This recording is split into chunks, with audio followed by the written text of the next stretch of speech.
ভঙ্গুর অর্থনীতি সত্ত্বেও সরকার সাধারণ মানুষের উপর চাপ সৃষ্টি হতে দেয়নি উল্লেখ করে অর্থ ও পরিকল্পনা মন্ত্রী আমির খসরু মাহমুদ চৌধুরী বলেছেন, যুক্তরাষ্ট্র, ইসরায়েল ও ইরানের যুদ্ধ দীর্ঘায়িত হলে দেশে অর্থনীতিতে চাপ বাড়বে।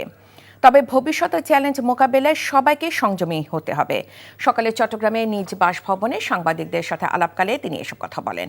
অর্থমন্ত্রী বলেন, চলমান যুদ্ধ পরিস্থিতির উপর বাংলাদেশে হাত না থাকলেও দেশে এর প্রভাব পড়ছে। ফলে জ্বালানি সংকট মোকাবেলায় সরকার ভিন্ন ভিন্ন উৎস বের করেছে।